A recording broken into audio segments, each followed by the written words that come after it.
स्वागत है आप सभी का हमारे YouTube चैनल मैथमेटिक्स बाय कसौं से।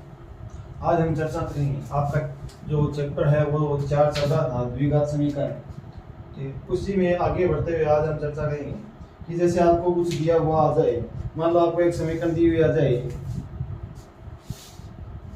2x² + kx + 3 = आपको दिया हुआ आ जाए 0 और आपको ये बोल दे कि निम्न क्वेश्चन क्या है, निम्न समीकरण में k का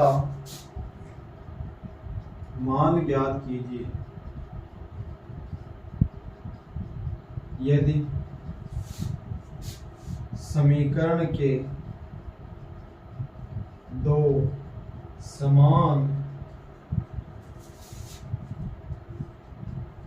वास्तविक मूल। क्वेश्चन क्या है, निम्न समीकरण में k का मान ज्ञात कीजिए यदि समीकरण के दो समान वास्तविक मूल। क्या दिया आपको, ये समीकरण दी है, इसमें आपको k का जो मान है वो ज्ञात करना और दिया हुआ क्या है कि समीकरण के जो मूल हैं वो दोनों मूल वास्तविक हैं और दोनों के दोनों क्या हैं, समान। अब हम जानते हैं कि हमारे पास टोटल 3 स्थिति होती है। कितनी? 3 क्या होती है? एक तो होती है b² - 4ac का मान है वो 0 से क्या हो, छोटा, यानी क्या हो, ऋणात्मक। पहली स्थिति क्या होती है, b² - 4ac का मान क्या हो, 0 से कम हो यानी ऋणात्मक। दूसरी स्थिति हमारे पास ये होती है b² - 4ac का मान है वो 0 के बराबर।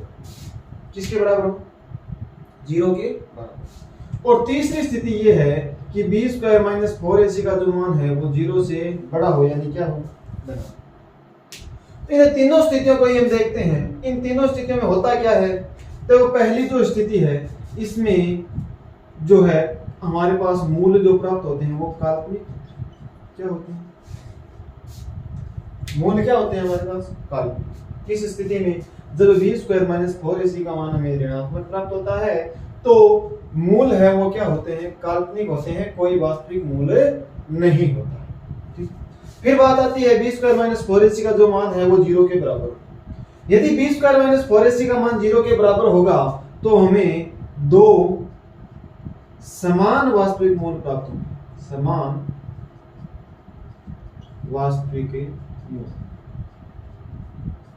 किस स्थिति में, जब b² - 4ac का मान है b² - 4ac का मान है वो 0 के बराबर हो तो दोनों के दोनों जो मूल हैं वो क्या होंगे, समान होंगे और वास्तविक। दोनों मूल वास्तविक प्राप्त होंगे और दोनों क्या होंगे, समान। ठीक, अब यदि स्थिति हो कि b² - 4ac का मान है वो पॉजिटिव यानी क्या हो, 0 से बड़ा, तो इस स्थिति में हमारे पास होता क्या है, इस स्थिति में हमारे पास दोनों मूल वास्तविक व भिन्न भिन्न होंगे।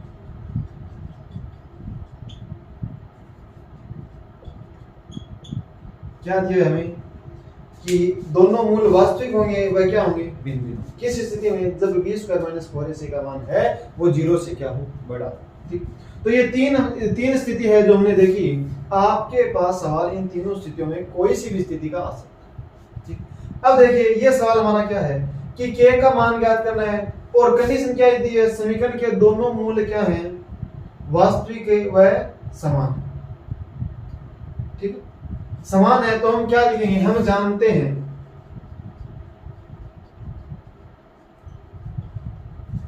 कि समीकरण के मूल समान होंगे यदि यानी समान होंगे कब होंगे, जब b² - 4ac क्या हो, 0।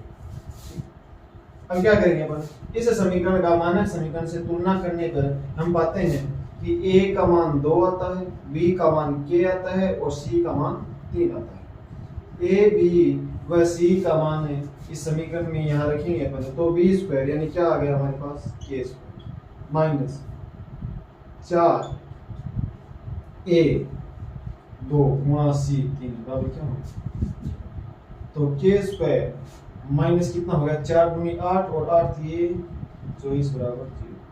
के स्क्वायर बराबर हमारे पास क्या आ गया प्लस के 24 और के का मान हमारे पास क्या निकल के आ रहा है plus minus under the root 24। ठीक, के का मान कितना निकल के आ रहा है हमारे पास plus minus under the root 24, किसका मान निकल के आ रहा है के।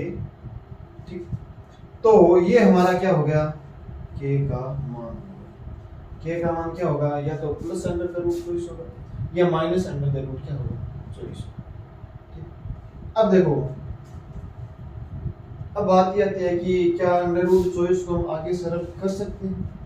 देखो अंडर द रूट 24 है, इसको मैं क्या लिख सकता हूँ, इसको मैं लिख सकता हूँ यहाँ से k is equal to under the root, ये प्लस माइनस क्या लिख सकता हूँ 4 गुणा 6 लिख सकता हूँ 6 तो 24। इसको हम क्या लिख सकते हैं k is equal to plus minus 2 under root 6 लिख सकते हैं।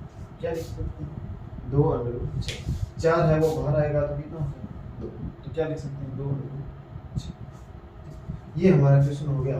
तो यहाँ से ये तरीका, अब यहाँ आपको वास्तविक मूल है दोनों समान है, ये कंडीशन, यहाँ आपको कंडीशन ये भी दे रखा है दोनों मूल काल्पनिक, ये भी दे सकता है कि दोनों मूल वास्तविक व भिन्न भिन्न, तो उसके लिए हम अलग अलग जो है कंडीशन लगा के चेक करेंगे और उस कंडीशन पे अंतिम में जो हमारा उत्तर आएगा वही हमारा क्या हो जाएगा उसका सॉल्यूशन। ठीक है,